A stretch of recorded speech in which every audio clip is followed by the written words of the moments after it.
Welcome to Phoenix Sim Sports. Takes the win at Le Mans. What a performance. Absolutely incredible racing. The wait for season 16 is over. And with that, new challenges arrive. Where the round the paddock is, former champion is looking to lead Alpine. It's another race win here for Ballicator. Ryan Ward is making a heroic comeback after having a very difficult start. Season 16 is here. 10 rounds, multiple circuits. It's the ultimate test of skill and endurance. From the first green flag to the final checker, only one can rise above. Speed, strategy, precision. The smallest mistake caused it. Only the fearless will rise above. This is Phoenix Sim Sports. Season 16 begins now.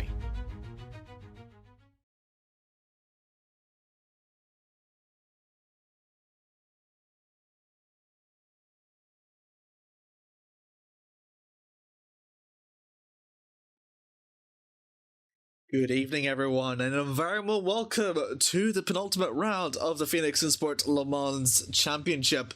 What has been a phenomenal 8 thrilling races. We now come down to just the final 2 on our calendar. It's Algarve in Portimao that's going to be playing host to the final, normal round of the championship before we go to our very good conclusion over at Monza. So, what is there to be said about Portugal other than the infamous poster that is a roller coaster, and a roller coaster it is indeed.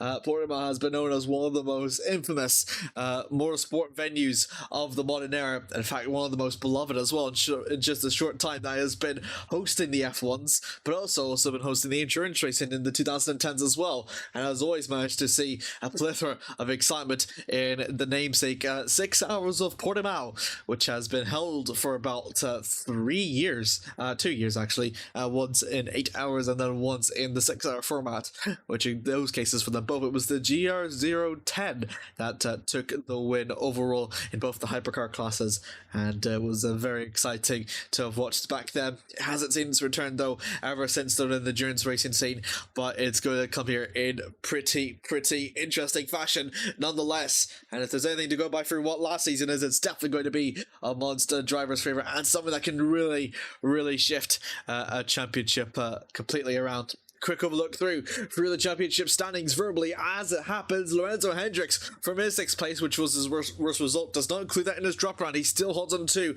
a very comfortable margin up ahead, 171 to the 35 ahead from Kenzo Krishnoblin. Sends about 36 points gap between Kenzo and Lorenzo. Lorenzo effectively just needs to finish with that gap ahead to effectively be uncontested, I think, for the championship, including the drop rounds. Ben Watt following down from behind in 3rd, 119 points is what separates him, and it's Daniel Goschlak over in 4th, 114 points, about 5 adrift from Ben Ward. Duff Myers through on 5th, 82 points, clear for Wagner Marquez, 68 points for himself. Sebastian Waters, 62 points with Cheeky, 59. Brian Ward, the championship, the defending champion this time round, scored his first podium last time in Circuit de la Sarf, but he can still only manage to get 46 points into his, with Francis completing over through to the top 10. Who's expected to make an appearance here? He will be at 42.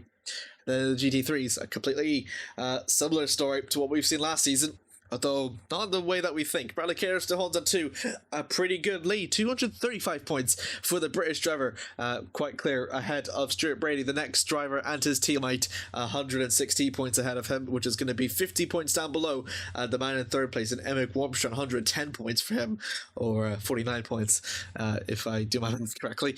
Silver Klepper, after his first podium in round 7, did not start, so he'll be 86 points, but which is still about 2 points clear of Bellman, who records a pretty good result. Actually, 2 4th places, still looking for his first podium this season though. James Booth, 74 points with Bartel, 61. Howard Acock, 47 points. Pokushkas, 43 points, recorded his first podium. Very well done to the Lithuanian, with Cameron Rivera completing over through to the top 10 with about 33 points adrift. Well, that has been a very exciting the implications for what the championship does kind of bring onto the plate. And now we're going to look to see how we'll go for here.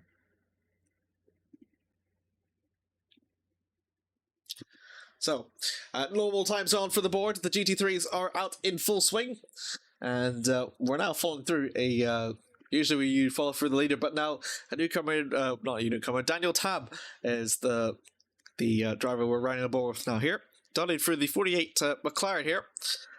We're going to see what he'll be able to do. Of course, the McLaren 720S does seem to be a bit of a favour, and amongst that, with the mid-engine layout, the weight is extremely important with all that for in consideration. And well, the McLaren does seem to be a little bit more stable through these highly elevated corners, would you say? So there is that advantage that Daniel indeed will have that good for him, along with Bellman and company. I believe that will be only just about the few drivers left. 13 minutes over for the GT3s. Green all around for Daniel as we await for the first lap times onto the board. Cater with the 1:44.746. Rivera follows through behind in the 1:39. And it'll be the next one through. He'll get himself into third to 2.7 off from Cater. And Warmstrad follows from behind 5 seconds off from the net lead. And there you go, you can just see Bellman. I think Bellman really struggled a lot there for the final sector. 68 seconds, actually, it was. The BMW must have had some sort of commotion up ahead. Brady, who got his first win. Not his first. Is it his first one? I think it might have been his first one. Yeah. No, he didn't. It was Warmshot that got for his first win. Still continue on for his podium streak, though. He's, ever since round 3, he has recorded 6 podiums. So he's making to make it quest number 7. Cater is still hoping for his 6th win. But of course it's not going to be in a row since that streak has concluded in Circuit de la Sarthe. I think Hunt for the Furies upon that one is mainly just, I think it was fuel consumption. At least in short tracks it's a lot easier to save your fuel, more or less. And compared to the big ones like Le Mans that we had, which was effectively the longest race on the calendar, and by track-wise, Portimao does seem to be all that more manageable, which is pretty good. Of course, determined to everyone to see who will come out on top, as per usual.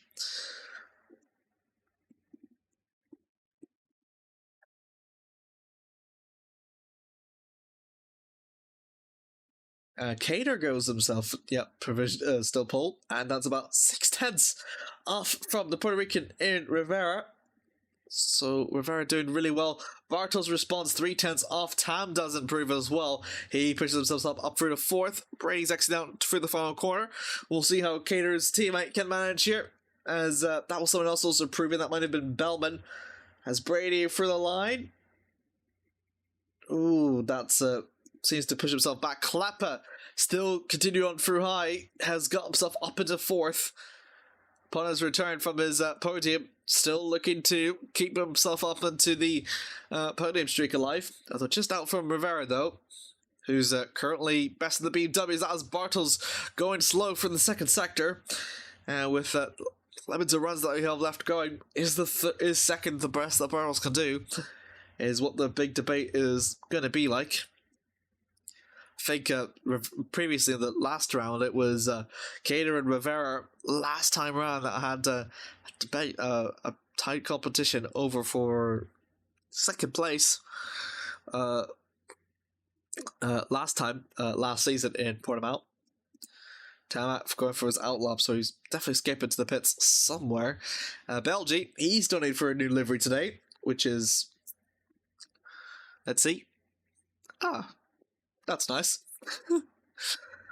Warmshot, who was the previous race winner, does seem to struggle a little bit more in Portimao than stuff. He's currently coming through in 8th place. Of course, it was Stradi in the end that did win the Norwegian over, and thus becomes the first Norwegian in the GT3 to win in the this season, which is interesting because we've got 2 of them, with Warmshot and Klepper. Warmstrad, I think, has improved a little bit. He does improve. Up for the 5th. Thank you, Impact052, for the subscription for Tier 1. 2 months. Well done. And Hellcat AXG, first time watching Le Mans Ultimate, already got the chips ready. How delicious. Very, very delicious. I could do chips myself. 17 minutes left to go, so that's about going to be 4 left remaining for these ones. Shabor has gone slow. He will be back over to the pits. Belgium goes for the cross the line. That's 3.2 seconds off from Shabor's time. Still enough time to go out through. That was one of the BMWs, I believe. That was Paul. No, it wasn't Paul. That was another one. Bellman. It was Bellman that was drifting out from the pit box. He's currently languishing over in 7th, which is pretty funny since he's got the car 777 and he's currently 7th. So 7 seems to be his number for today. Cater still on his outlap. We'll see with Rivera though. He's going to approach down for the final corner. He's yellow all around. Thanks, Maverick, for the hydrate. He's yellow though for the board, so it won't be much to see if he'll be able to do through. He'll go for across the line. And he is still holding on to 2nd for him. Bartels through the final corner. And we'll see what he'll be able to reach. Is about 300 south from Rivera. Any improvement here will be crucial for himself. And it doesn't show. He's only still 3rd for the time being. It's pretty interesting. Usually when the track gets a bit warmer, it seems to improve a bit more in quality. But I don't think it seems to really be the case here for now. Klepper with him, he's still on his outlap. Yellow flag somewhere. That might be... Not sure who that will be. It's not Cater. Cater is going off for his another flying lap now to his. Off for the first sector. Swings on by. Pushing that to Mercedes as much as he possibly can before the heartbreaking zone down into Torriva. Swings over, through to the left, down over to the right, double apex one, almost 180 degrees, but they're both in very different angles. Have to really tackle it and get it well. Goes right uphill, and then, as the poster says, effectively a roller coaster, right downhill, swings itself right back up. A blind, I think hairpin, I suppose it will be a good place to call it. 10 and 11 through the Portimao quarter. 12 is almost completely flat out for the GT3s, and then almost as tight as up into turn 5. Turn 13 is a much more wider hairpin. 14 is effectively 180, but a bit obtuse in some ways. Swings on right and on back. And then Galp corner, the very final corner, hung into the inside line, right down for the apex. No improvements from Bradley at all. Rivera do UDL flag somewhere. Who could that be? That might be Klepp, I'm not quite sure. Or that might be Belgi, who's gone off track. And with 46 seconds remaining, I think it'll only be 10th for the Dutch driver.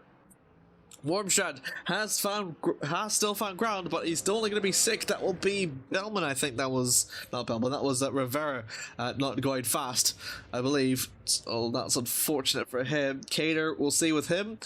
And Maxim says, I'm on controller today. That makes sense, because wheel issues. That's fair enough. Yeah, that does sometimes, it does suck to drive fast on controller, I think.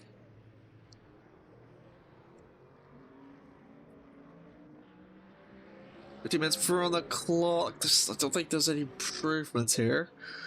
It's the improvement from him. Bartels is improving though. He's about 1/10 off from provisional pole. Oh, an improvement again from the Dutch driver. A yellow flag somewhere. That will be Rivera, and Rivera heads into the pits, and the best that he can ever do is provisionally 2nd. Back on the eyes onto Bartels though, who can take P2 away from the Puerto Rican driver. He's only got the few corners left remaining to go. Sagres in for 14. How will he take this line? Pretty nice, pretty tidy. Just the final corner for 15 left to go. hug into the inside line. The McLaren driver goes. He's always been very strong in qualifying. Can he do it? Are we going to see him take second place here? For the line he'll go. No, he will not. And so close as well. By only about a tenth that he managed to improve at the very end. But fortunately it's not meant to be, and that will allow for Rivera just about the grips of his teeth to get provisional second place. Brady couldn't improve, which is pretty surprising. He'll stay over for in fourth. Bellman is the last driver in the GT3s left to cross the line. The timer slowly ticking down indeed. In about 1 minute and 30 seconds left to go. The hypercars are the next ones that are going to go out. Final corner. Ooh, really hugs into the line maybe a little bit too much. That's allowed to go right off the line for the final corner, and it hits through the peninsula. And that'll be it through qualifying in the GT3s. 11 minutes and 10 left to go, so that may be a 70-second interval for it. Andrew Tiger is going to be the one that leads out through the hypercar field. But it is Bradley Cater that takes pole position here today. Carrera through on second place, Bartels on third, Brady on fourth, Kleppa fifth, Wormshad sixth, Bellman seventh, Tam eighth, Shabor ninth, and Belgi completes over through to the top 10 in the GT3s, and only the 10 that have set their lap times. Of course, abstaining from any penalties that may apply. I'll check if I have any penalties actually.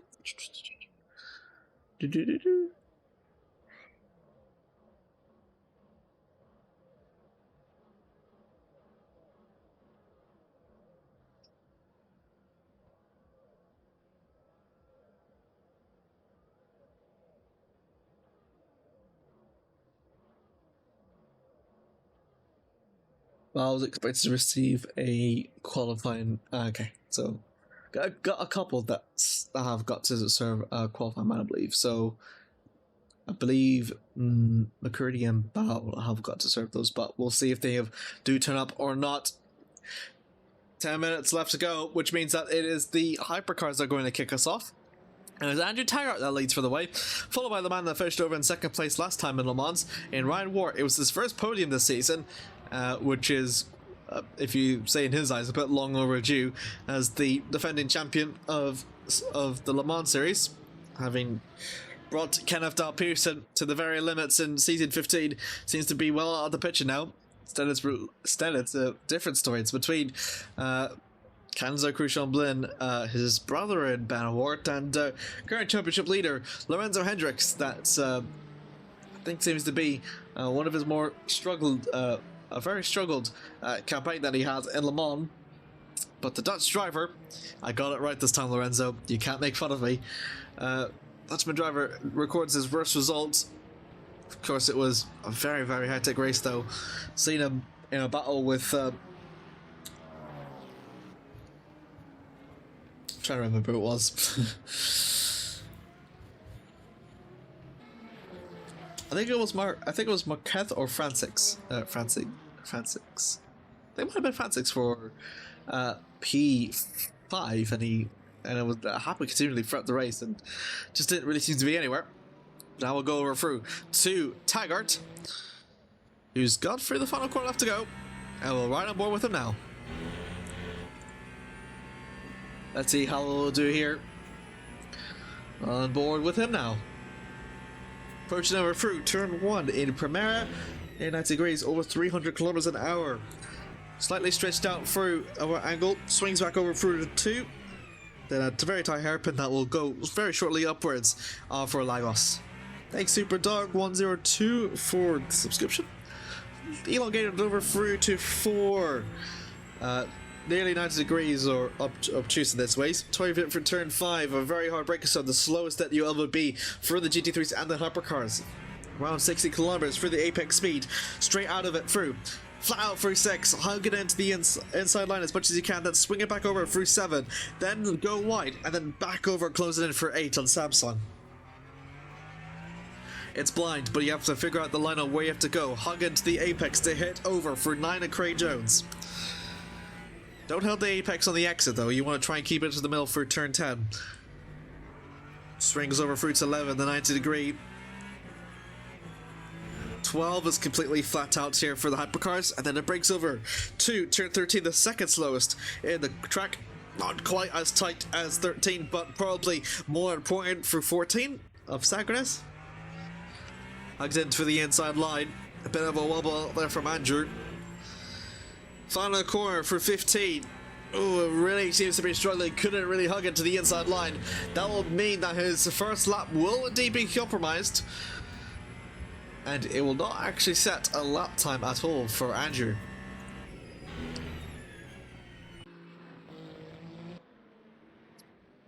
Ryan Wart will do inside one, and Lorenzo Hendricks is the first one to put his on the board with 132.5.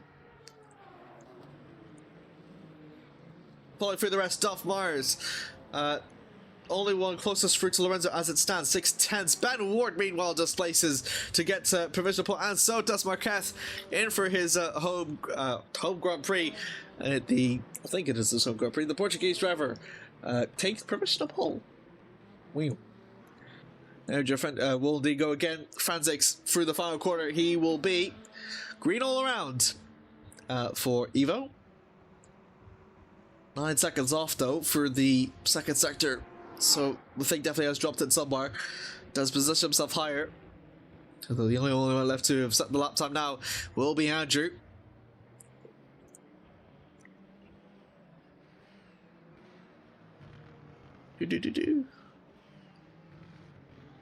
Marquez is Brazilian, not actually Portuguese, so yeah, he is Portuguese speaking, not Portuguese. Fair enough. It's not very good actually though, thus far. Very, very impressed with his efforts. We'll see what Ben Ward can do. He was the first one to improve. Is he improving this time around? He's improved for the first sector, but lost it a bit for the second. So he's so far a net gain maybe. Yellow flag somewhere. I think couldn't tell who. I think that might have been Amar or Kenzo. Final corner for Ben. His brother actually improved to just be slightly behind, so seems to be more improvement. Dolph Myers does improve up into third, but Ben Ward goes across the line, and he will take provisional pole right out of Marquez's hands for the time being. Kenzo still navigating through to the second sector. Marquez is into the pits. That's that might be what the yellow flag was for initially. Sending one there around. That was Hendricks. Next out through. And that was Waters falling down from behind. I think that might be not Yannick. Oliver Walter.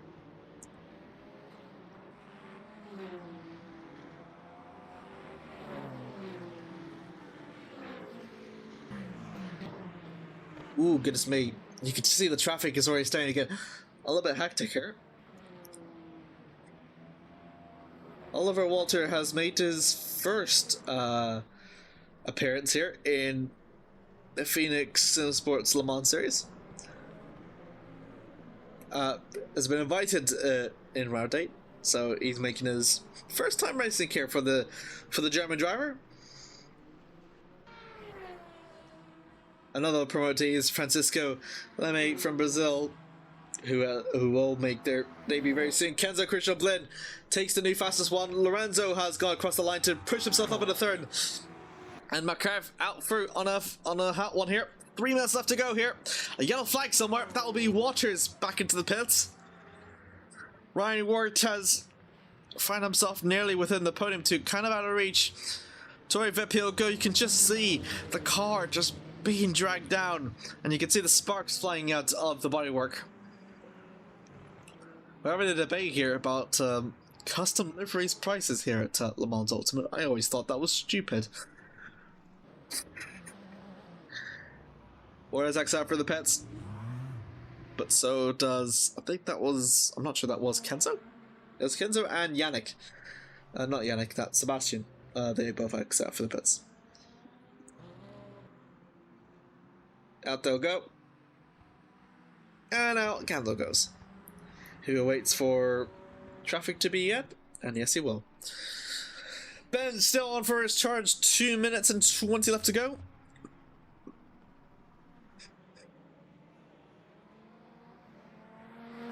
Right downhill. So it could be a good one. We might see it's yellow okay across the board. Pay to lose. Pay to lose with cool Genshin liver. Hilarious. Tires up for the board for everyone. And you can all see about how this has well and truly have developed here. The scenes immaculate. Dolph Myers into the pits will not improve any more further as Ben Wart goes for across the line. It's yellow on the board. And no, not an improvement for the final sector to take provisional pole away from Kenzo or make it permanent. What can the Brazilian do? He's done very good across the board. He's actually managed to equal Kenzo's, I think that is Kenzo's fastest first sector with a 19.503. Second sector, not as strong. Dolph Myers has done faster in reference.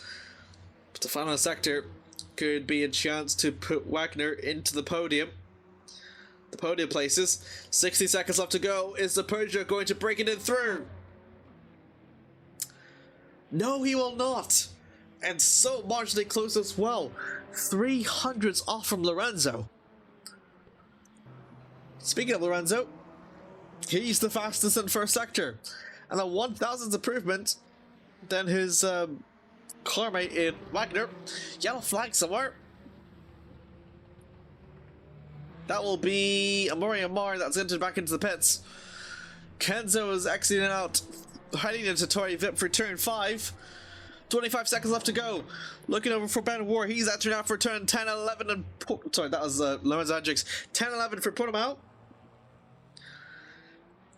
And this is Ben War for the final corner. He's going 10, 12 seconds left to go on the clock. Not improvement for him. Kenzo's into the pits. The timer is done. That is qualifying overtime. Looking over to Lorenzo. Fastest on the first sector. 1/10 off from the second. A strong third sector will be enough to get himself up to second or higher. Is it going to be a last gasp improvement for Lorenzo? No, it will not. No, it will not. Unfortunate. 2/10 slow means that the best he'll be able to get through is third. Wagner, not much of an improvement that he has to go into the pits. The whole talk about it being hot has put, I think, a lot of strain into these tires.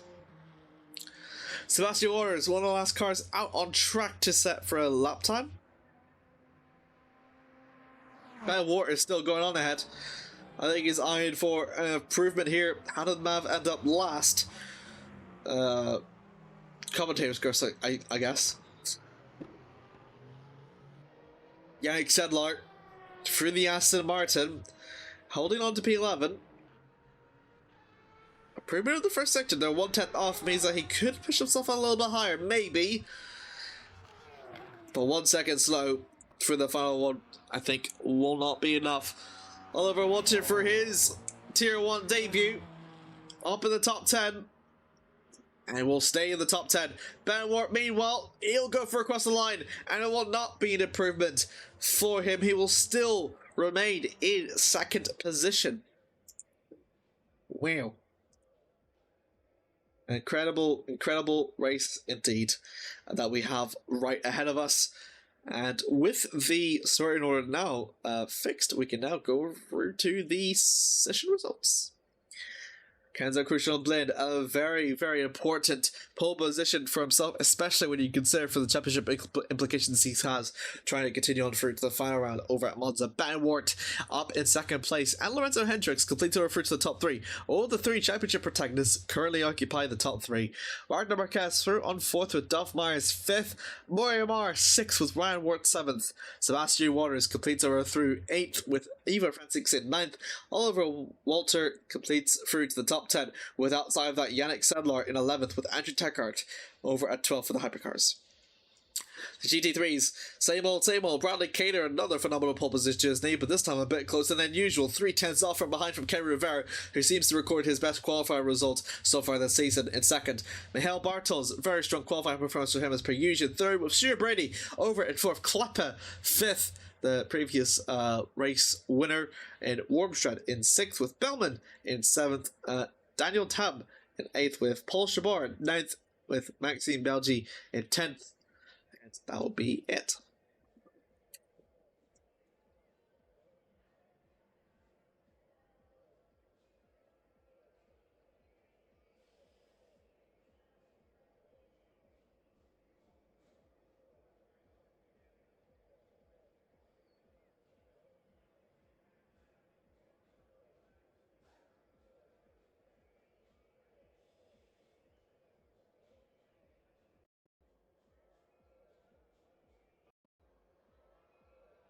Teams and drivers go to the grid for a race start.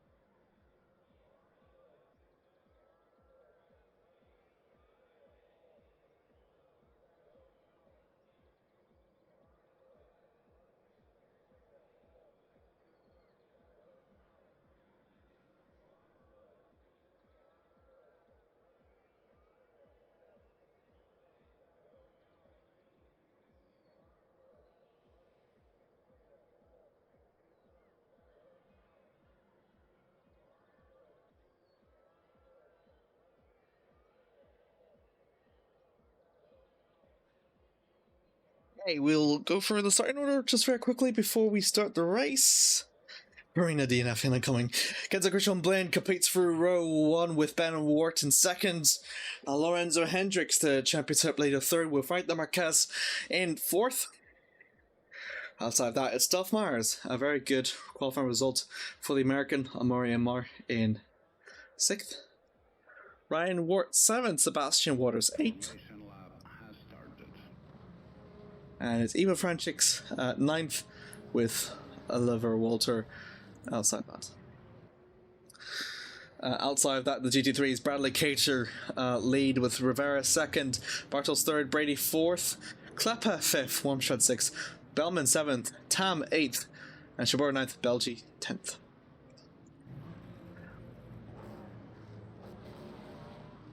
Two rounds left to go.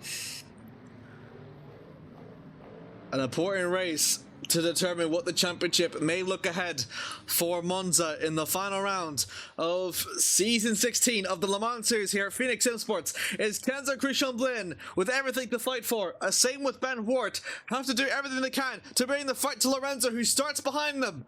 What can we see between these two? Further down behind is Bradley Cater, also in charge of the GT3 lead. Can he continue his dominant form? The green flag drops. We're on the way here at Portimao.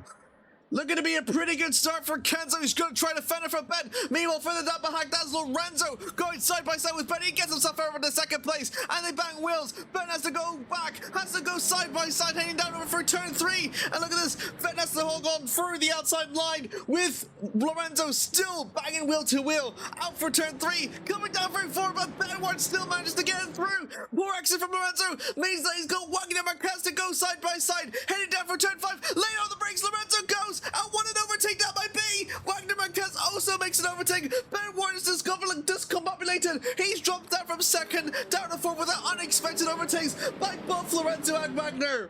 Further down back, it is still Bradley Cater holding on to the lead with Rivera in second. Bartels holds on for the third. Brady still fourth, and Wormstrad still fifth. Super close racing here that we're seeing here. Meanwhile, also Duff Myers, that was in P5, lost out to Amori Amar. That's managed to gain a position through up to fifth. He will go. No big surprises yet thus far. Take a breath. No, absolutely not. I will not take a breath. That's not my commentary style. Super close racing we're seeing here, though. but more importantly, Lorenzo, a very good start, got himself up in the second. Wagner Arquette through third, Ben Warp behind fourth, Amori Amar fifth, Dovmar 6th, Walter 7th, Wart 8th, Waters 9th, Evo 10th, Andrew Taggart manages to make an overtake through an 11th with Yannick Sedlar still batting out side by side. Yannick is going to look down for the outside line, heading over down for turn 1. Is he going to do it against Andrew Taggart? It's going to be very difficult to see as they both go very wide, but Andrew still just about holds on through to the lead. Keeter still leads with the Cameron Rivera 2nd, Bartels 3rd, Brady 4th, Bellman 5th, Wormstrat 6th. And look at this battle in the background there between Tam and Klepper. Klepper manages to make the overtake through the 7th and down into the inside onto Wormstrat. Klepper goes right over through. It's Norwegian against Norwegian, and Klepper's the one that comes out on top against Wormstrat.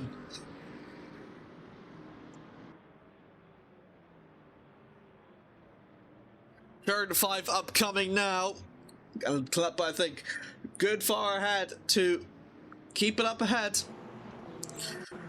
Tam did previously finish in P6 last time round. Last time he competed here, over in round 3, I believe. So he's currently starting over for an 8th after it's been a long excursion away from the series. So welcome back to Daniel Tam, the British driver. It's very hard actually to race a track like this. Maxime, as the confirmation is on controller, down over for in 9th. But Paul Shabor has gone. Ooh, Daniel Tam has taken advantage of Wormstrat, going a bit sideways, coming off for 11, swings over down for 12, as Wormstrat looks down for the inside line through 13. Going to be super close, a bit of a wiggle there for the Mustang, as the McLaren makes their way past Emmerich and up into P7. He will go.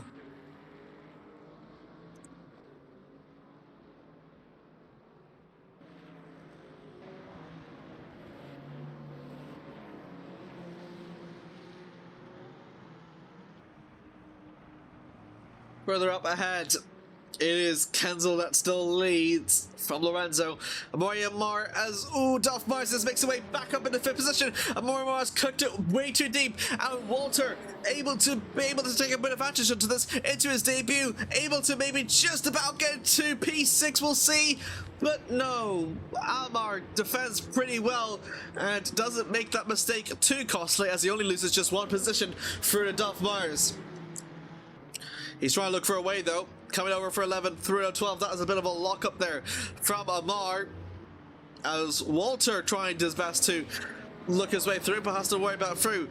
The championship winner in Wart behind, 3/10 off from him. Oh, he's trying to look over through it, but he needs to be very careful, as there's Walters that's going to try and take any advantage that he can sort of get here. The multi-class graphic up through to your left-hand side. We've got the hypercars and the GT3s going side by side. And look at this. This is in a position for P6 between Walter and Amar. And look, it's going to go 3-way. Heading over down for turn 1. It's going to be super close. It is Walter to the inside line. And they both squeeze each other. My goodness me, that's so close. And Walter has hit the curb and will lose a couple places in that. Wart has managed to be the biggest beneficiary from this all, as he gets himself up in a 6. And that has been very tough racing.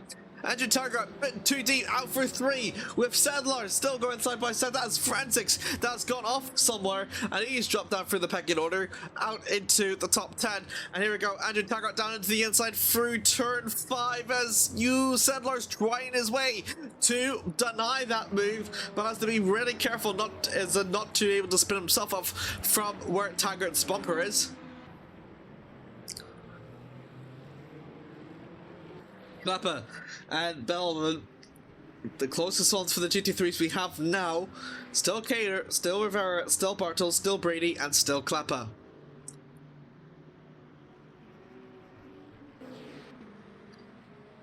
Tense battle that we're seeing here. Marina DNF incoming.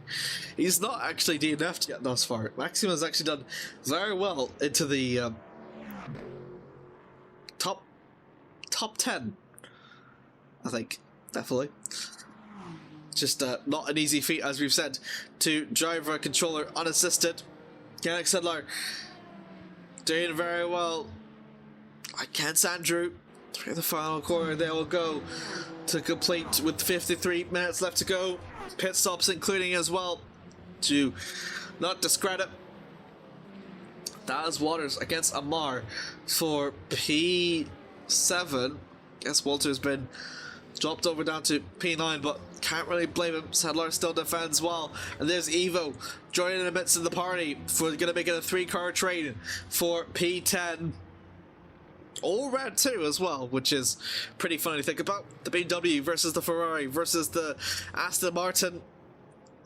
Through the Rolex curve of Turi Vip they will all go. No retirements thus far as well. I think we have seen Evo spun out somewhere, so we will have a look over to the replay in that circumstance. See what has happened to him. Okay, it's under pressure from Lorenzo. Oh, Wagner's actually made the overtake on Lorenzo. My apologies. Wagner has, in some way, made the overtake. And that's crucial. Super, super crucial.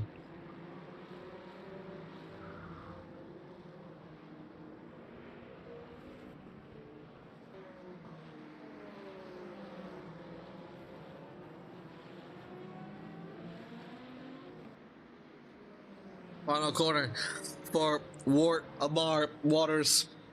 Sadler, meanwhile, still holds on his trade between Taggart and Francis. Francis was trying to look over through, I think, for the final quarter, but Maximilian the White means that it has been denied, at least for the time being. But Eva's going to have a look and go through. This time it's the inside down for turn 1, which is going to be quite interesting. He's later on the brakes and makes it work. They both go for a track, but Andrew tries to find his way to capitalize. Through turn 2 they'll go, and it kind of barges his way passing through, but a bit of a lock up. He goes a bit too deep. Andrew's still going to be able to keep it go fight for turn 4. Compromises Evo's Francis out on 4. Is that simply going to be enough for Andrew to keep up? No, it will not. That'll be Amar gone off. Oh, and that's someone else off. That was also someone off track. I think that might have been Waters as well. Chaos already. 15 minutes left to go. Oh, and Lemire Water goes off. He spins round. He has to be very careful upon the rejoin. Very blind. And he rejoins well, but he will drop out of P8 all the way down into 12th.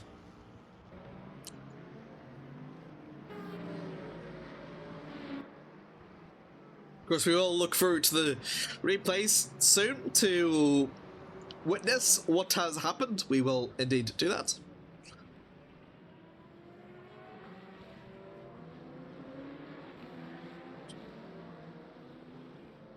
You can really see that how much the lap traffic can really influence a race.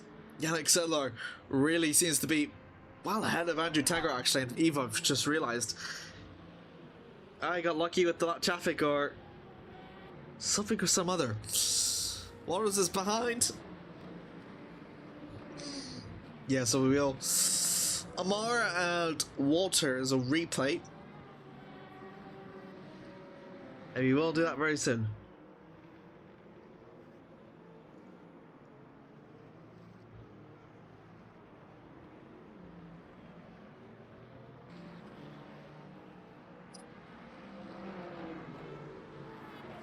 Alright. Okay, time to have a look at our replays.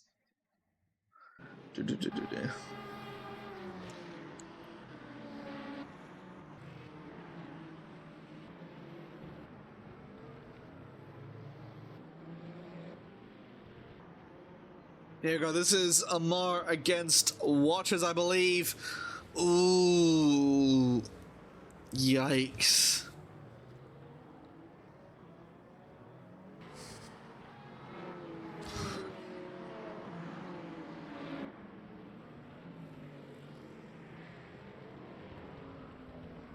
And Waters simply spins round. But back to Evo, though.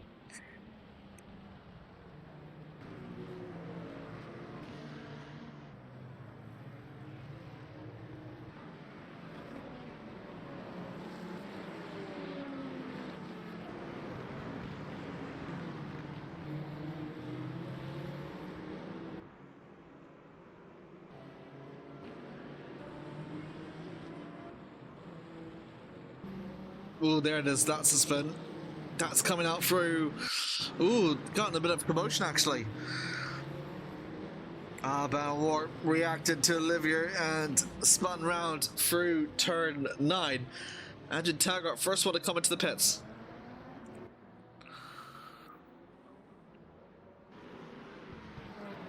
As Waters just goes past Yannick for P7, and Rivera and Bartels in the midst of their own battle for P2.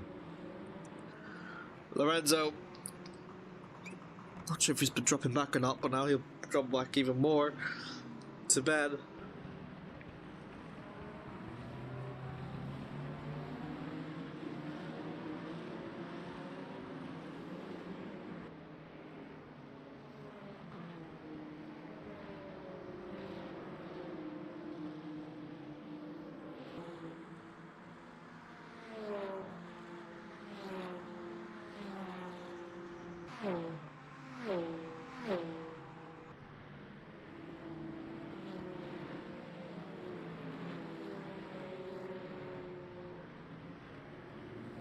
Heavy traffic actually.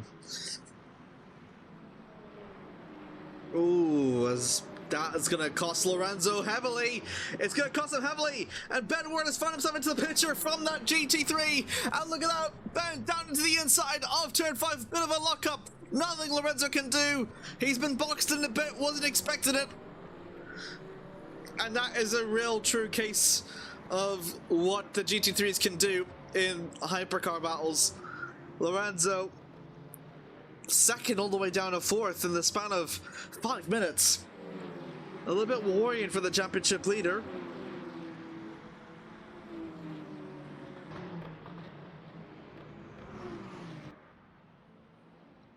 He's going to try and keep fighting though. Ben's 1.2 seconds off on Wagner. Guess that second place that he really wants to go, and Kansas not running away with that either. He's only 2.2 off from Wagner as well.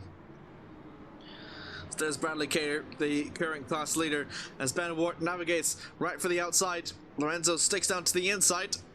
Better entry for Ben than Lorenzo, I think. Although Lorenzo, I think, has the better exit. We'll have the slipstream now through the home stretch, right downhill. About 1 kilometer, 2 kilometers faster on entry to the apex.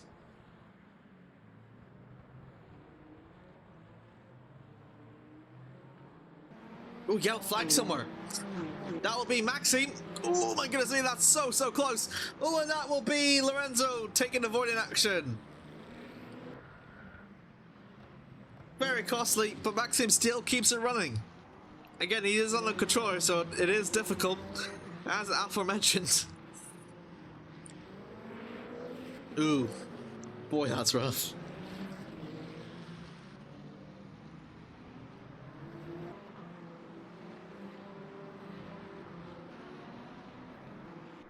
That's put the end of the fight between Ben and Lorenzo for now. Same with Wagner as well. Actually, Wagner seems himself under pressure from Ben very shortly, as Waters and Sedlar for 7th. Fight.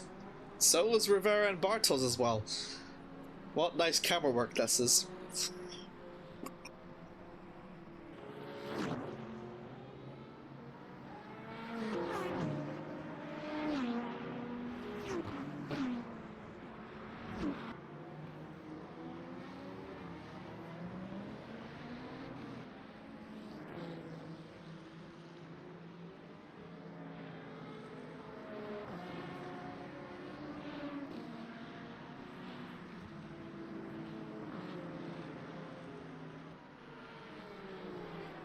Any retirements? No retirements so far, with 44 minutes left to go.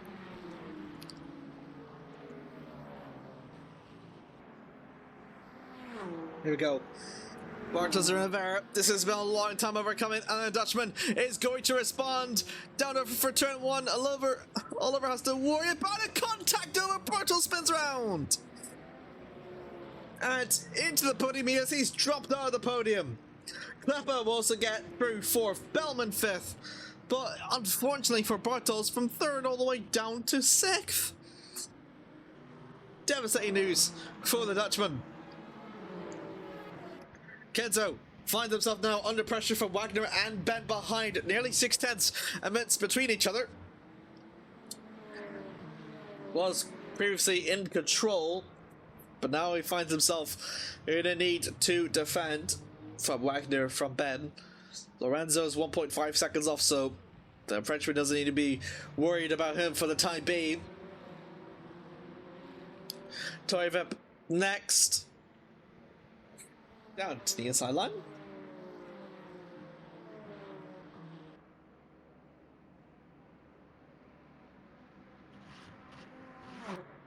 Whoop.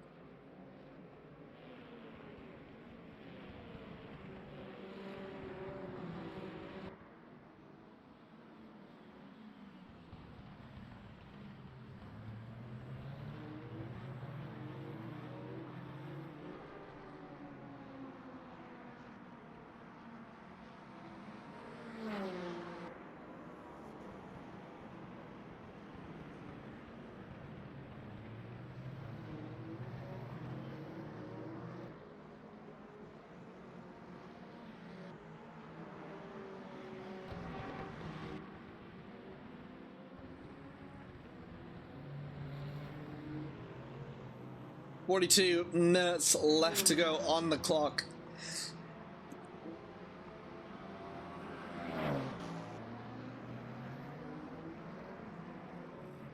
Tarrant, the only one to have made his pit stop.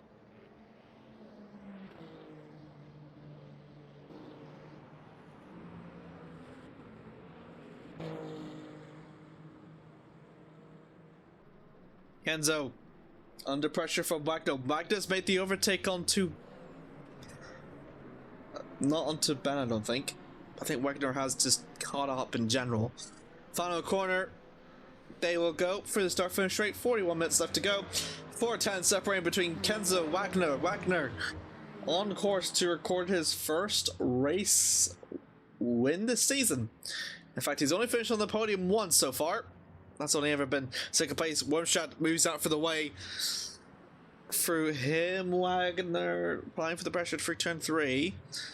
Ben follows on through behind to pick up the pieces. There's Lorenzo in the background. Still the championship leader. Regardless. And Wagner does not quite bite the bullet yet. He's trying to look over down to the inside of the apex and the hairpin. You need to think about, for Kenzo, that has been pretty consistent all season long. It's only finished outside of the top 5 in finishes like twice. DNF'd twice. But ever since then he's always been fairly strong. A first, a fourth, a first, and a third to his name.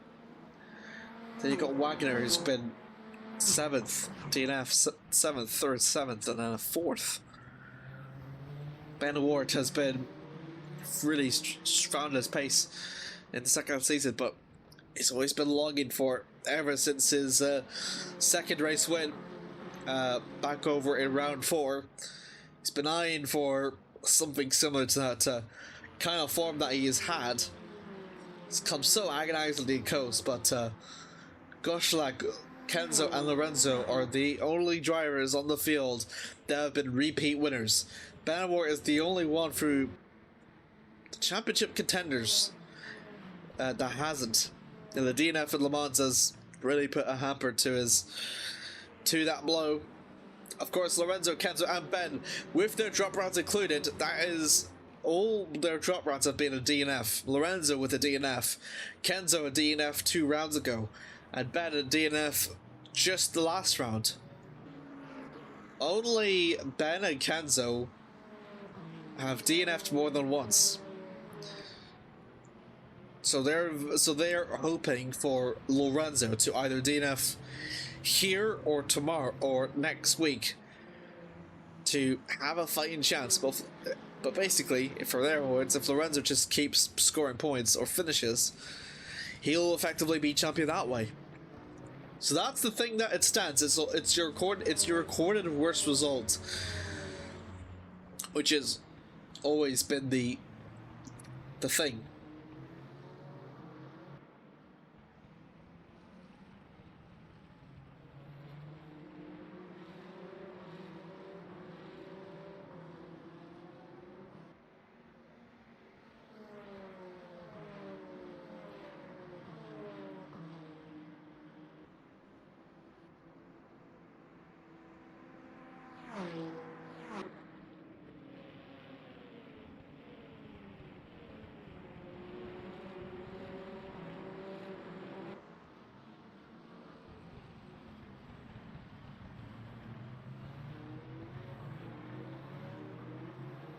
1.2, the gap extends between Wagner and Kenzo. Been under a second, but it's not enough to close the gap. And it's still going to be like that still as it stands. Thank you all to the 14 viewers that have been tuned in to watch the Le Mans series here. As you see, could have very strong championship implications for the race. Evo and Amar in a battle here, a bit wide on the exit for 4. Last for Amar with the slipstream to come a bit close, but he's not close enough to make the move down to turn 5. Evo still holds on. Out from an exit now. For 6. Down over for 7. Swings back to 8 from 8 on Samsung.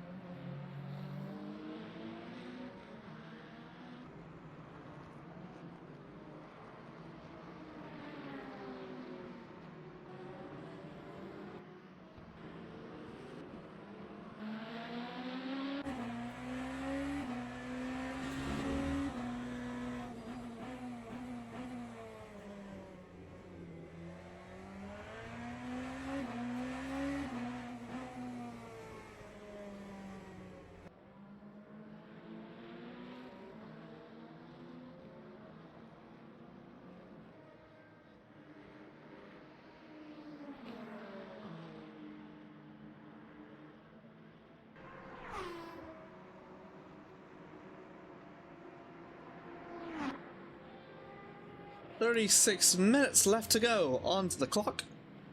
Kenzo still leads with Wagner 2nd, Ben 3rd, Lorenzo 4th, Dolph Myers 5th, Ryan Ward 6th, Sebastian Waters 7th with Yannick Sedlar 8th, Evo on board with him trying to battle out with Amari Admar for P9 with Oliver Walter 11th, and Andrew Taggart has been the only driver to have made a scheduled pit stop.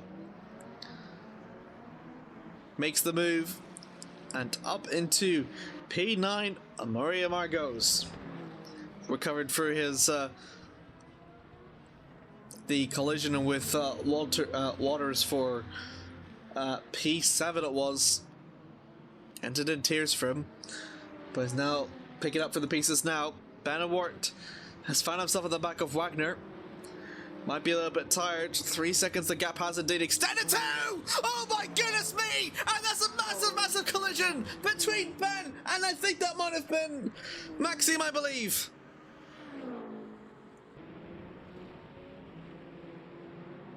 Devastating, devastating, devastating collision. Oof. And Ben will go into the pits. Oof. Oh, that's such heartbreak for both drivers.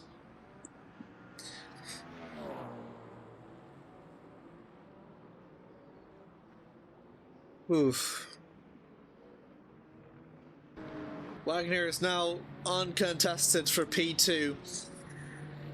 Maxime records our first retirement of today. And yeah, it's a big heartbreak. Definitely heartbreak. Walter goes off through turn 4, but he will still stay in the top 10.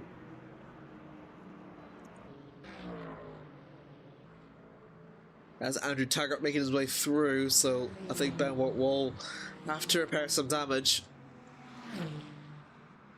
Oof. Goodness. Yeah, I understand what happened, Maxime, don't worry. I know it's not intentional, don't worry. I think there's a difference from like an incident being on purpose and accidental. I've honestly been there. I know it was accidental. Don't worry about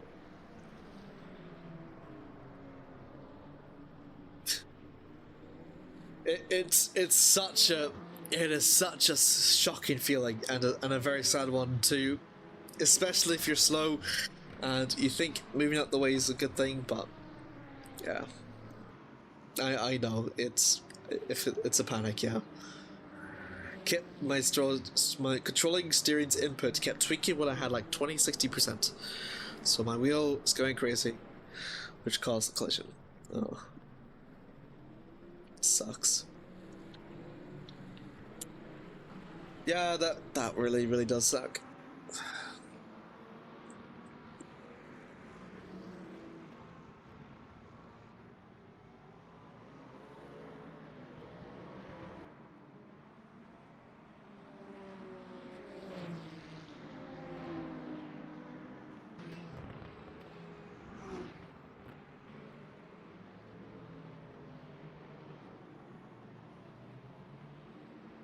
Well, 32 minutes left to go, and that has been the most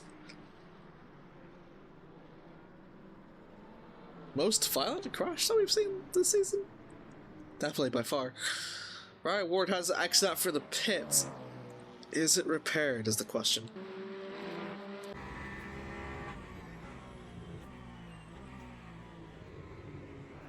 How well did your repair go? Oh, it did well. You don't have any suspension damage, which is nice. And that'll be good news for him, as he's about a lap down in 12th, 68 seconds off from Andrew Taggart, which is about 23 seconds away from being lapped by him. There's Oliver Walter, though, who he will, I think, make his way past him. Be not just not because of skill issue. He's got a lighter fuel load, fresher tires. These tires are going to eat up absolutely extraordinary amounts. As discussed during the briefing, it's going to be a really hot Portimao race today. In fact, I do think I have the temperatures somewhere on the board. Clear skies all around for the 60-minute race here.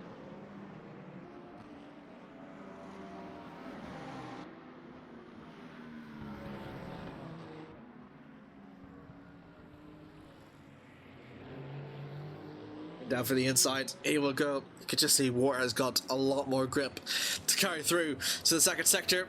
Not that Waters is indeed going to not fight back. Ooh, for a 10. Down through 11. Swings by on through 12. Amar and Evo. Ooh, and Amar taking avoiding action. Evo, 8th he'll go. But Amar going to use for the substitute, maybe up for the final corner to keep applying for the pressure. That looked to be very costly indeed. Down over for turn 1 they'll go. Bleh.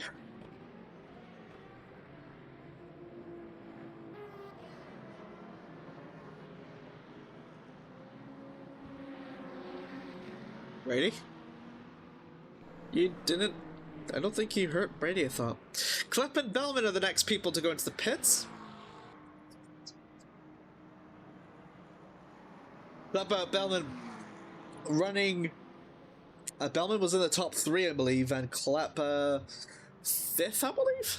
So expect Bellman to leave out first. Brady. Straight Brady. I don't think you hit Brady though, Maxime. I think. Well, I also think you just hit Ben, which is a shame. It's a shame, but it's okay.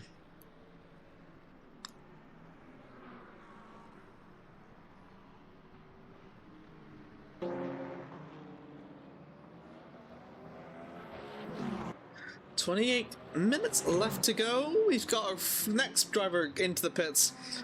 Ryan Wart is the next driver in. He comes in through in position 5, which means that it'll be both him and his teammate, the only other drivers so far now to have made their scheduled pit stops. Where could he come out? Who knows? I'm not sure if Andrew will jump him. Maybe? Depends how good his pace was. Wow. No, I don't think so. That is Bradley Cateros onto the pits. He's the net GT3 leader. So Rivera's going to be the one that X's out into the lead. Ryan Ward X's out for the pits. Andrew Taggart's nowhere close, so I think that must be like damage or something. Or pace, I don't know. Who was that? I can't remember who that was. Bradley X's out through. That was Wormstrand actually. He's a lap down. Wow. Cater does exit out through. He comes out for on 4th. And that will be one of the hypercars flying up past. Evo and Amar. Final 2 corners for them. And it's still Evo leading from Amari.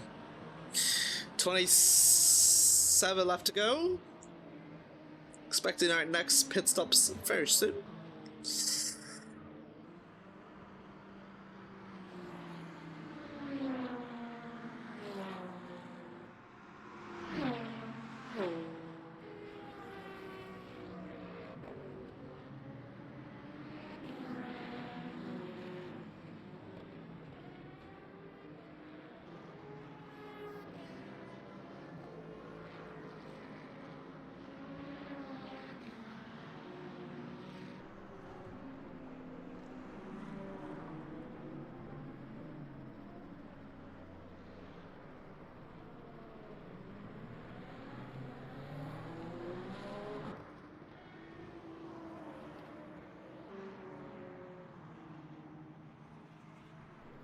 Still, a couple left to go. Ben and Andrew is still about 63 apiece.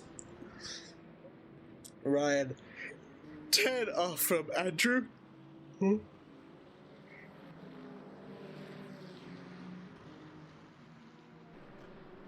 As he's making his way through. That's Kevin Rivera, the leader. 5 off from Brady. He's aiming to pit a bit later.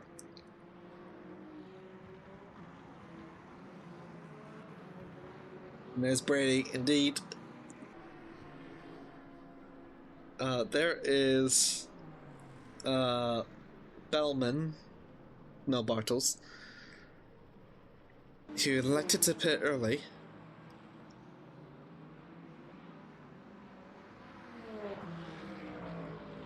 He did spin as well, so I suppose it makes sense. Paul Shabor up ahead, 7th.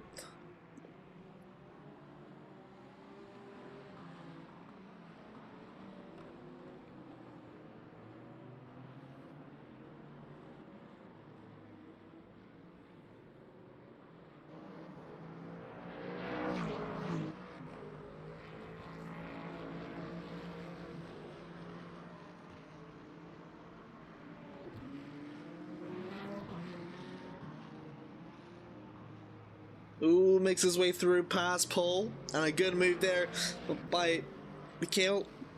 Sop in the 7th. A very, very good overtake indeed for the Dutchman. Paul down to 8th.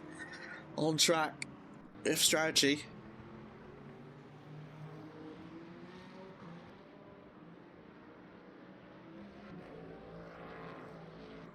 Dolph Myers in the pits. No, that's not Dolph Myers. Lorenzo's the one in the pits. That's also one of the GT3s. I'm not sure who that is.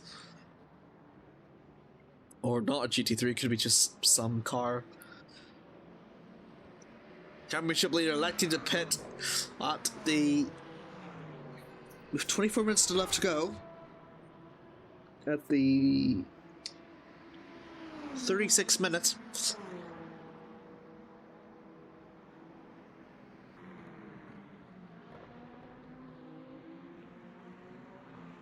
Now we're under 57 seconds now. Closest battle track still between Amar and Fransix. It's now gone to 2 seconds now. Lorenzo's next out for the pits. Where's he going to come out through ahead? Oh, and a drive-through penalty for Lorenzo. Ooh, for speed in the pit lane. That's going to be costly. Oh, oh dear.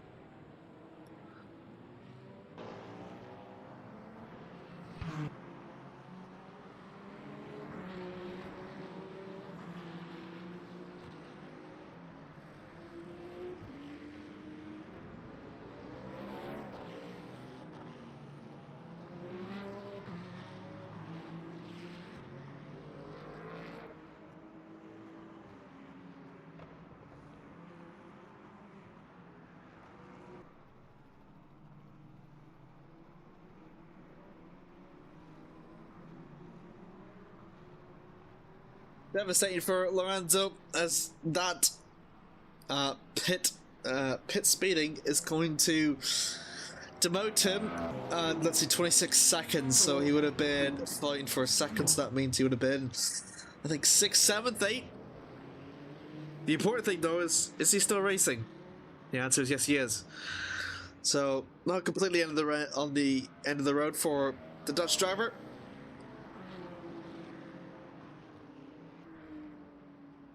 Actually says I low-key don't care about race. I'm so sorry for Ben, Morton and Brady.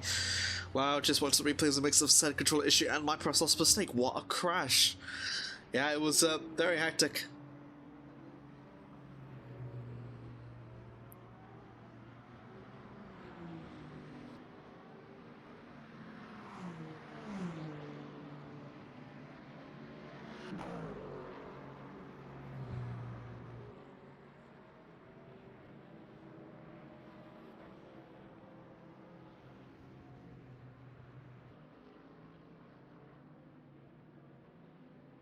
He'll exit for the pits. Andrew Taggart makes his way past for.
Let's see here this battle for P10 as Lorenzo makes it easy on Andrew. Up into P10 he will go.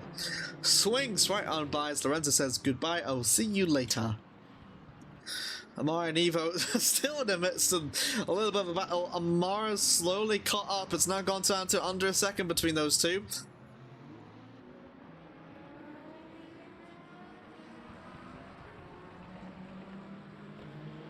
Gap down further behind. Yellow flag somewhere. That will be Eric Womshot facing the wrong way through turn 9 and Samsung.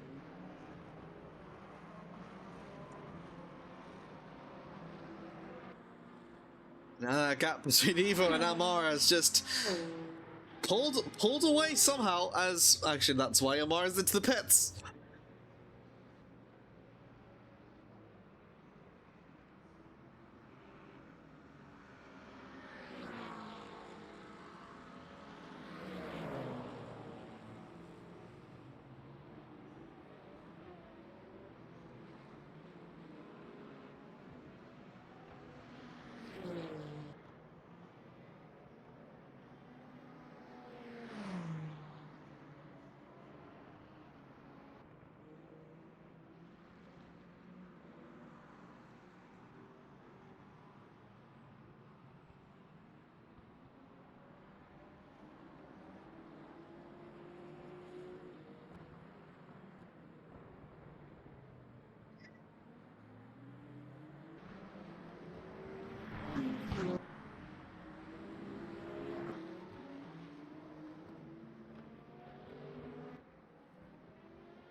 17 minutes and a half left to go.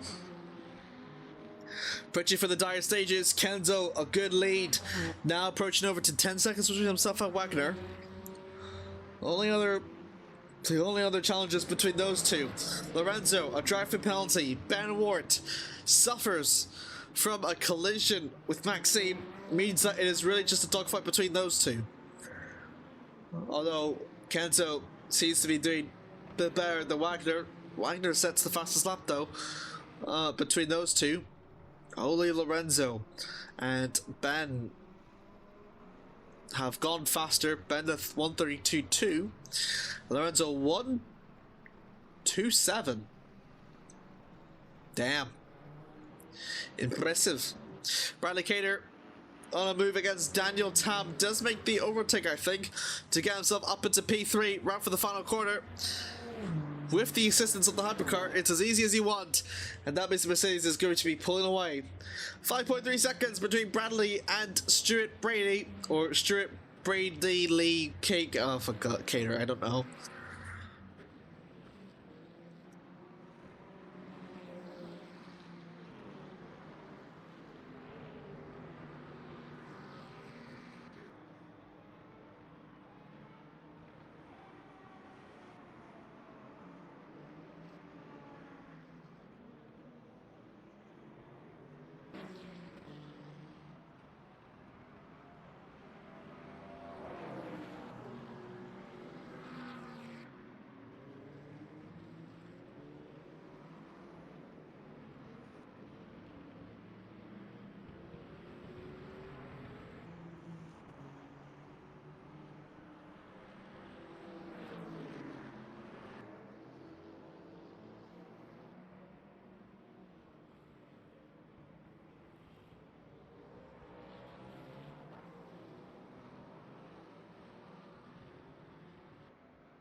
.320 left to go.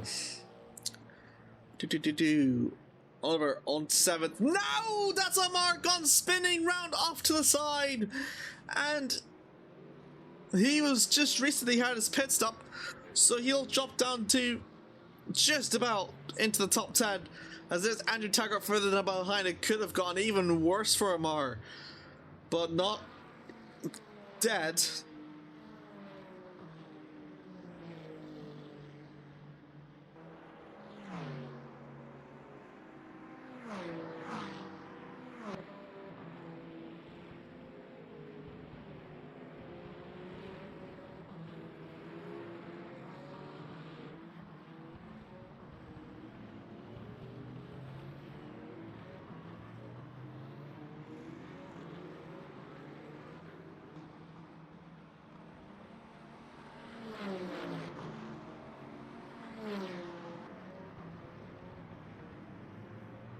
Worm's trying into the pits at 8th.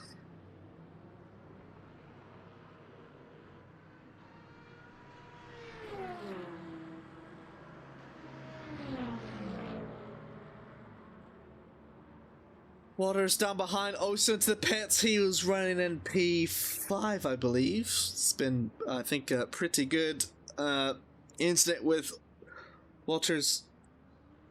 The incident with Amar.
Oh, whoops. I had this overlay. Bup, bup.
Paul Shabor is in, I think, so he'll be in for 7th. Oh my god, 2 retirements in, Wormstrand and Bartels. 10 minutes left to go, Brady's in. That was the GT3 that I got mistaken up from earlier. Kenzo, the race leader in the pits, means that Wagner is currently holding on to the race lead now. So see how between these two will develop. Actually, we can look at the replays for these two.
Well, I'll have a look for the replay. Sorry for the thing.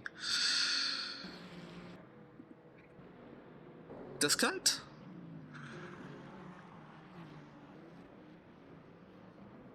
Ooh, dear. Ah, and a big collision with the barrier.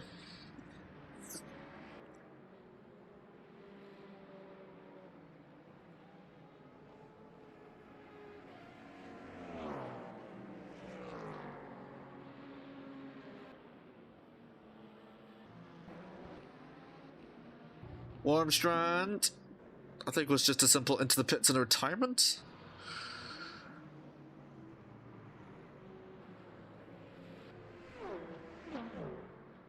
Oh wow, okay.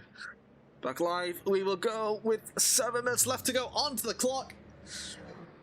Wagner McCann's mates for his pit stop. Kenzo still heads up into the lead. Second, Wagner. Third for Dov, Yannick and Evo, the only ones left yet to pit. Andrew Taggart and Amar. Position for P9.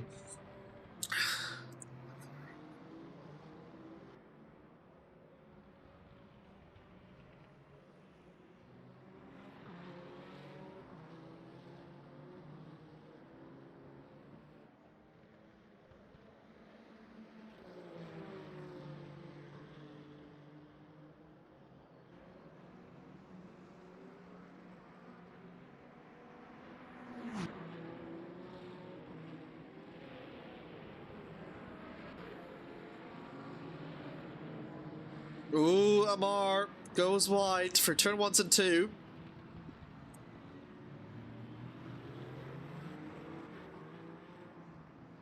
Used to.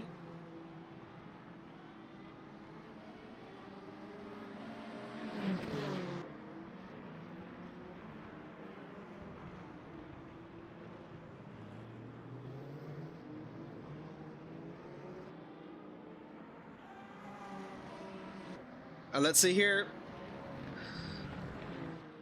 Ooh, Amar late for on the brakes, applying the pressure onto Andrew. 6 minutes left to go on the clock. Sebastian Waters and Yannick side by side in a position for P6, and that is Waters going round. He cuts over through the corner and onto the gravel he will go. That is 2 positions that he will lose. And Sadler 6 and Evo gets himself up in the 7th. As down behind, Andrew Taggart and Amar in a final battle position here for P10. Is P9 still on the cards? Andrew have to do his best to defend. Waters back into prime position, praying position up against Evo for P7. On the clock, they will go.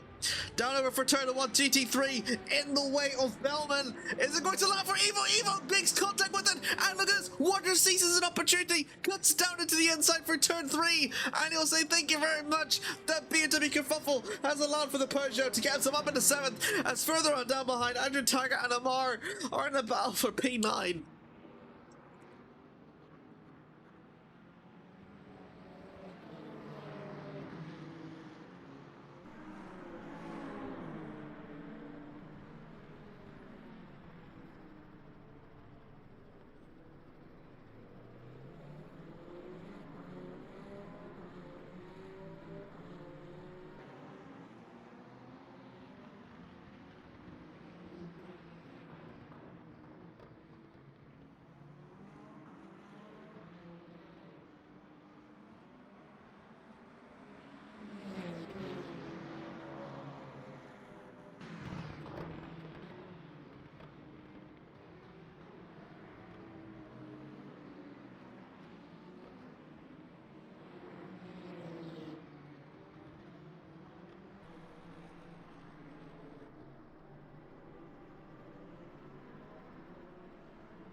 Three minutes, 53 left to go on the clock here. Let me read further comments. The Verizon the G3 not having a good day, huh? Yeah, you can't really blame them though. Out from an exit to the final corner, as Amar is gonna have a good look for Taggart this time. Taggart responds, hugging into the middle line. He's going to look down to the outside for turn 1. Is it going to be close enough? Bit of a lock-up though from Amar, and Andrew Taggart has gone off track into turn 1. He slows.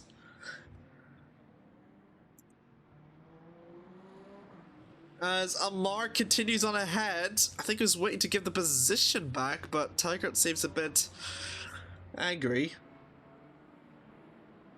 I think it was quite a lock-up, so can't necessarily blame the Irishman for it.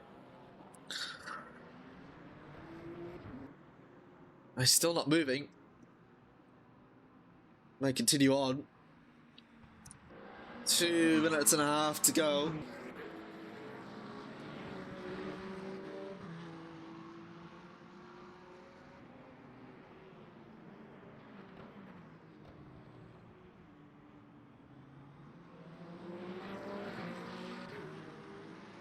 Two and a half to go. Andrew does get himself going again.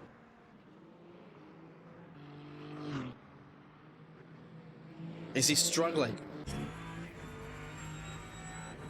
No, he's fine. He's fine.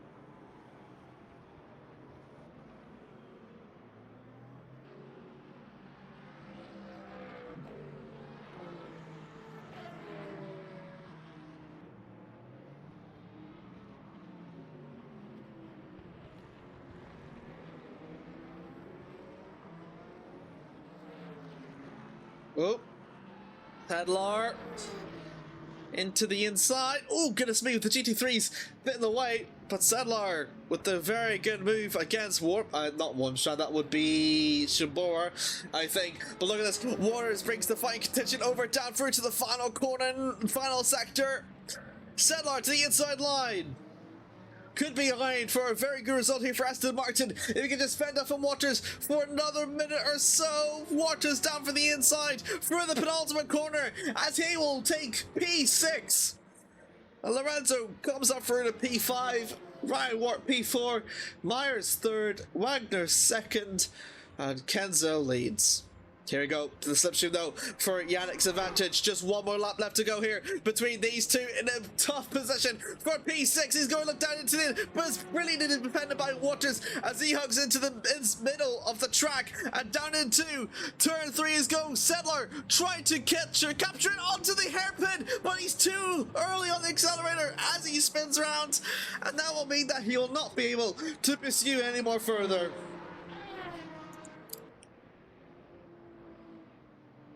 Through the final corner, Kenzo is going.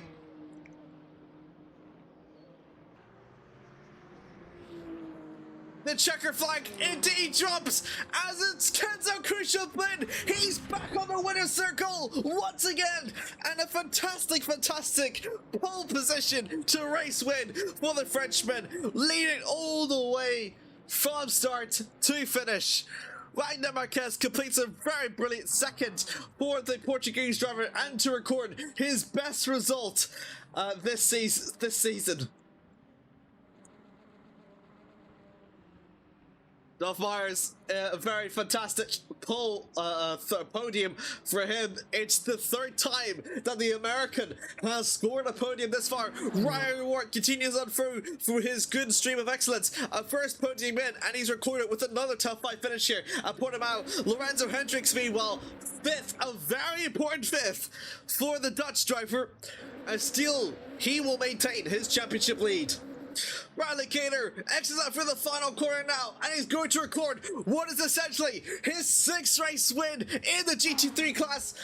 Bradley Cater, another great win, and surely has put his championship in the bag as the GT3 champion of Phoenix Esports.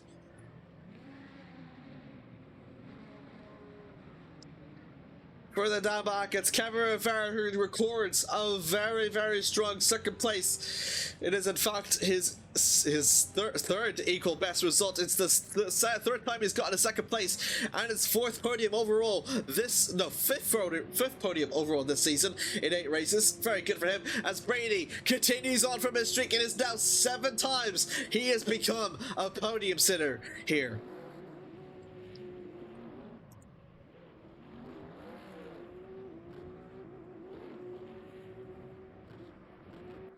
What a fantastic result that was.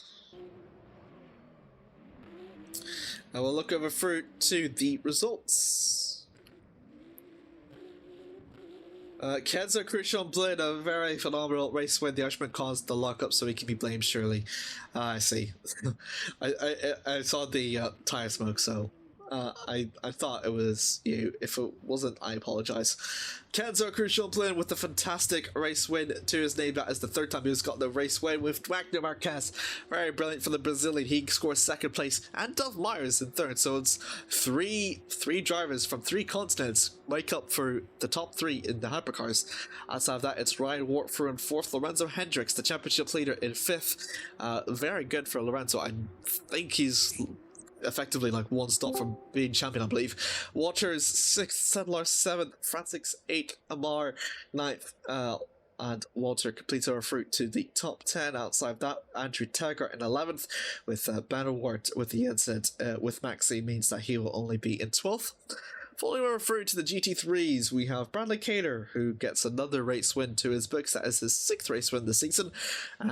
Continue on through from his streak that he lost back in Le Mans. Kevin Rivera again records another great performance for himself. It's the 3rd time that he's gotten P2 this season, with Brady continues on through 7 races in the podium in a row for him.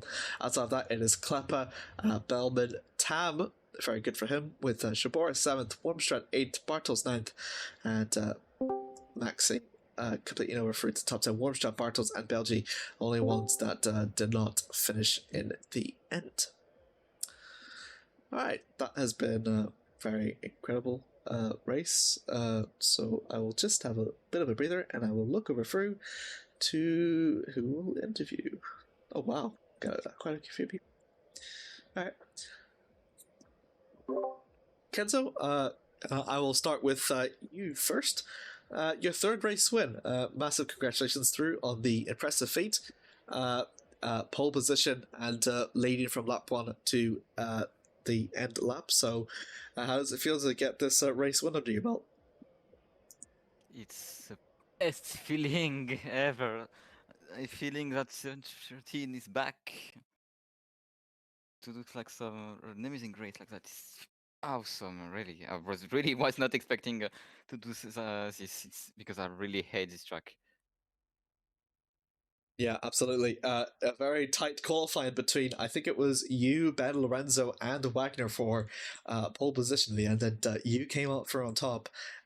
So a very, very tight qualifying, as you said, especially in the track that you've said that you've hated, quote unquote. you really I seem still to. hate this track. Fair enough. Do tell us through the start, because the start was hectic throughout the entire field in the hypercars, but you still remained largely uncontested, though, from all that exciting racing that we've witnessed at the start. But now I know how to do good start. That's the reason. Before that, I really struggled at the race start. But I figured something when I was watching James Baldwin stream. Like, he always do something with the traction control at the start. I do the same. It worked pretty well. So I continue now. And yeah, because like all the way in the season, I always had pretty bad starts every time with the Peugeot. Really completely different way to start compared to the Cadillac. But yeah, now figured it out, and I can have, and I don't need like if I start P1, I will not finish P4 at the the exit of the turn 1. I can understand that one. A fantastic start at the end. You're clear from the field. I think there was a bit of catch up between, I think it was Benno Wagner manages to cut up a bit to about under a second. What was your thought process in the middle stages of the race at that point? And did you manage to find some pace in the second half? Because you did manage to pull away fairly quickly in that. When I saw they was catching up quickly, I was not that much bothered because they only catch me, like really catch me because of traffic or mistake I've done. Like I had a huge lockup at some corner, still managed to keep the lead. Yeah, and for somehow mid race I started like going away lap after lap after lap because like from like the first part to the mid race we're like matching between 1 second and 1.8 second gap. And suddenly it started going away. So like, okay, and now I can maybe lift off a bit, take less risk. And yeah, that pay off. I learned the track. I learned how to be confident on these tracks. Maybe something I was missing before. Mm. So yeah, that's something that was not was doing, and that worked pretty well. Very, very important though. You're now the first driver in the hypercar to record 3 race wins on your book. Previously, I think you were the first driver to record double wins. So this has put you pretty close to Lorenzo. Lorenzo did finish; he still finished 5th, but it's give you a fighting chance now heading through to the final season, final race over at Monza. So tell us for your thought process and how you feel you will prepare for it. That's a miracle. Like when I saw the drive-through of Lorenzo, that I just prayed for the miracle it happened. So yeah, now I'm back in the fight. Let me check the gap real quick.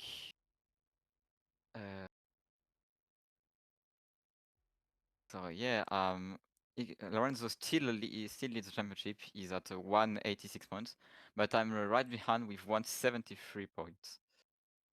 Ooh. So yeah, the gap is pretty close.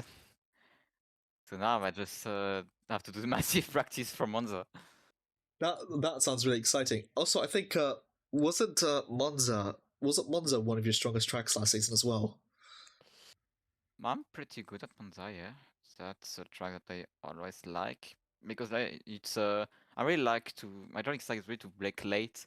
So for each corner, when you have like massive braking zone, that's really a track that I'm easy with. So yeah, it's not my strongest track. Like if I really note my strongest track, it will be like Spa and Imola. But yeah, Monza, I'm pretty fast and consistent on this track. Great to hear. Massive congratulations, though, on your race win. Extremely well deserved, and all the best through to your final race at Monza. All right. Next up, Dolph Myers. Very good for your result as well. A very strong podium. Followed through with also pretty good qualifying. I think you started in P6, I believe, just outside from the top five. But a very strong race cross from you. So, do tell us. I think we did see the hecticness from the top five, but I think you're just on the edge of it, but not quite close. So, how did it feel midway through the race in the position that you were in, and did you think you'd be on the podium step today? Definitely not. After I think I qualified P5, but you could be right about me qualifying P6. But after that, and then I spent the first half of the race just by myself in P5. I was definitely not expecting the podium, but definitely nice to be there.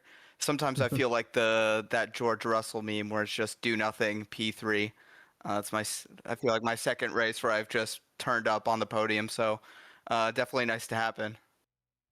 You're actually right, and I was wrong. You did qualify in P5 in the end, so I think that was actually very good qualifying from you. I think it says here you're about a tenth off from Wagner, and he ended up fighting onto the podium. So again, a really strong showing from that.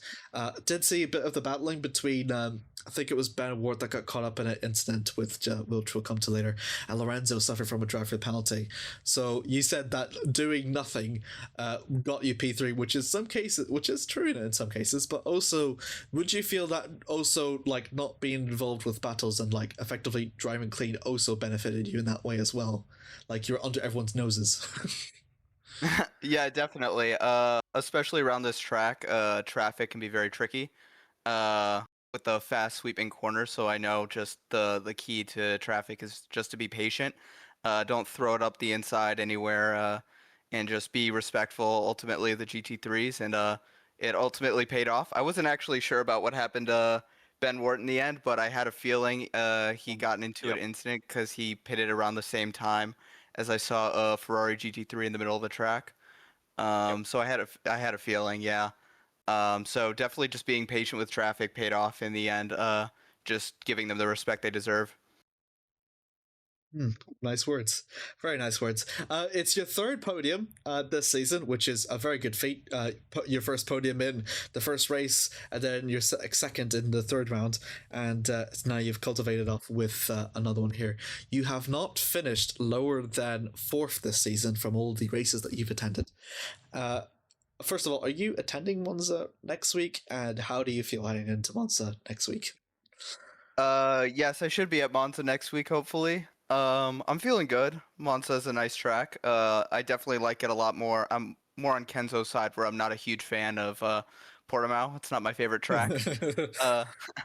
I probably wouldn't use the words that he used, where he said he hated the track, but it's not my favorite.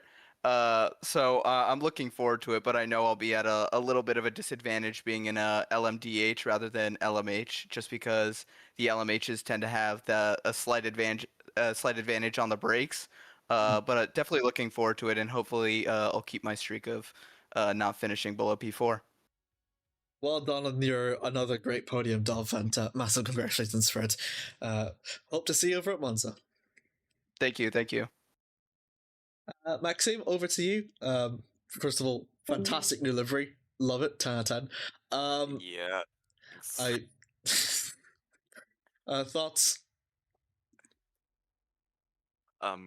Yeah. No, it was something. Quite something. The race. It's just it was janky from the start, even from qualifying, right? And then for that just to happen, it wasn't like one incident. It was two incidents right after each other. I had a little bit of a shunt with Brady, I think.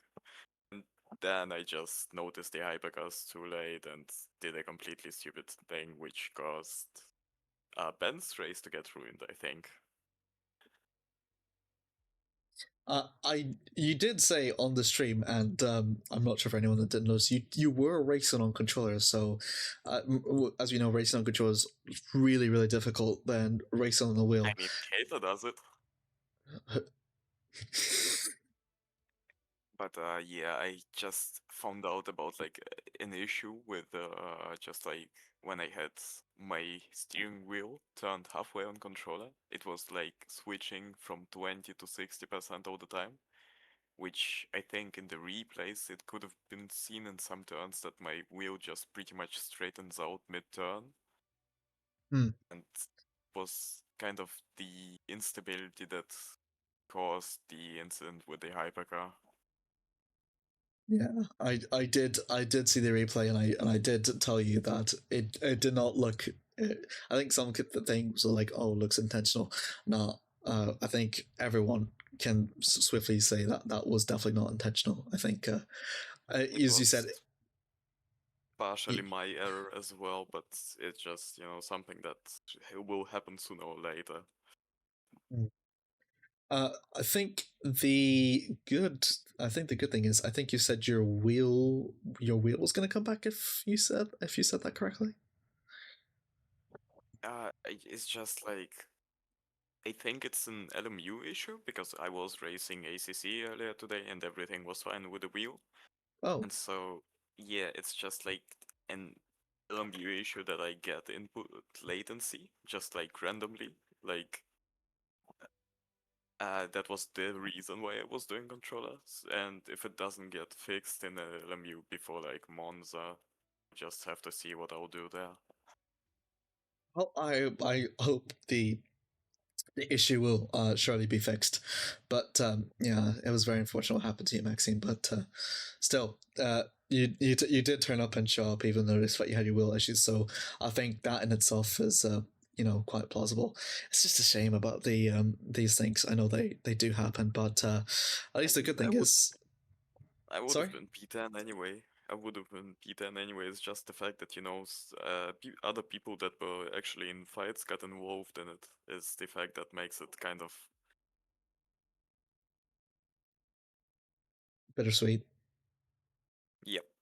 Yeah, I can understand that, but here, I'm sure you'll the issue I'm sure will be fixed, so I don't think you need to worry too much about that. They do sometimes, these things like do happen like a last minute. It's like, oh dear, what do I do now?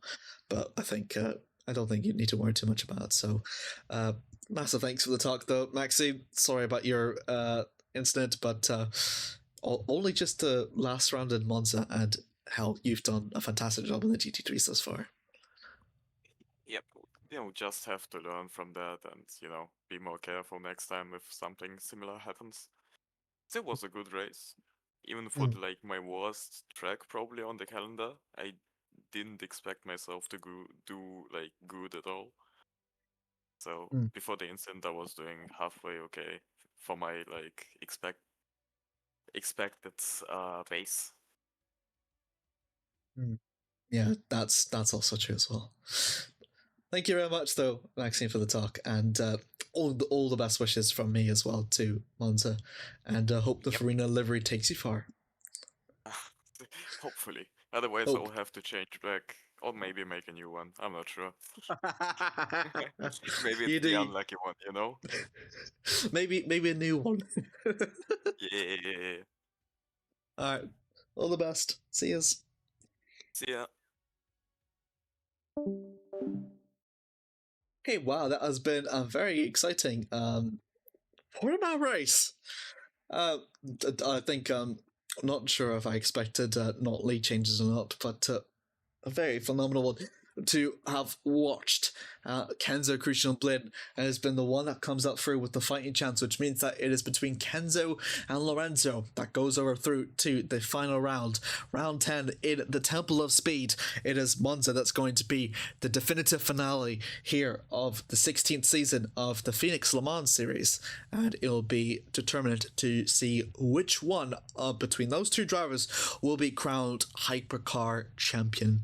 In the other hand, though, in the GT3s, I believe Bradley Cater has managed to secure the championship very comfortably ahead. I think I'll need to do confirmation just for that real quick. I think the gap between them two now is 273 to 182. I think he really much is indeed crowned champion at this rate, almost about 100 points adrift, and there is going to be no double points as well. I think so. So very congratulations over to Bradley Cater for being hypercar champion, very well deserved, and GT3 champion, extremely highly deserved from the Mercedes British driver who has managed to garner 6 race wins over the course of the season, which is actually pretty impressive when you consider that at the start his worst result was actually only 5th in round 2, and if you discredit that, it's been 2nd, 4th, and then the rest have been race wins. Massive congrats over to Bradley in that regards, well, it's been, phenomenal to just watch him race and almost completely dominate the field in some cases. Although this might have been closer than anyone would have liked to have imagined, being 3/10 off from Karen Rivera, but in the race he just absolutely performed and absolutely delivered. So massive congrats over to Bradley for that. Still, the battle outside of that is still to play for. Wormshire and Klappa, the two Norwegians, for the battle now for the final podium spot on the championship is only just about 12 points adrift between those two. Stuart Brady, 182 points himself, with Bellman, Booth, Bartels, 99, 74, 65 respectively. Kevin Rivera, 60 points. Very important for himself. He's about 5 points adrift from Bartels from P7 in the championship, as Bartels records his worst result of 9th finishing position. But again, in the hypercars, a quick rundown through the battles to see for tomorrow's race. Ben Wart and Daniel Goschlak, they're about 6 points adrift for P3 in the championship, along with Dov Mars. A very important P3 means that he is also about 50 points away from Ben Wart for P3. Wagner Marquez, a very impressive 2nd place, means that he's 10 points away from Dov, with Sebastian Waters, Ryan Wart, 10 points adrift for P7. David Cheeky, Max Francis about 11 points, and Benito Luis and Max is about 8 points there, so that is going to be for P10.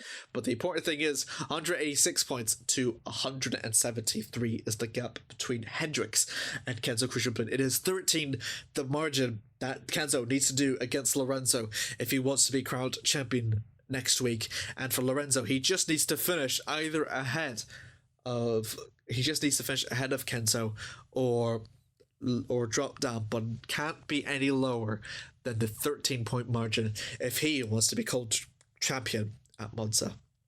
We've done 9 races so far, and it's been a fantastic pleasure to have watched throughout all these races. And now we come down to the grand finale. It is Monza, the Autodromo Nazionale di Monza, going to host the final round of this championship. We hope to see you there. We've already crowned a GT3. We're now going to crown a hypercar. I've been Emirates. Thank you very much for watching. And thank you also very much over to Listbreaker and Warped Goss was taken for the following as well. I've been Emirates. Thank you very much for watching. See you next time.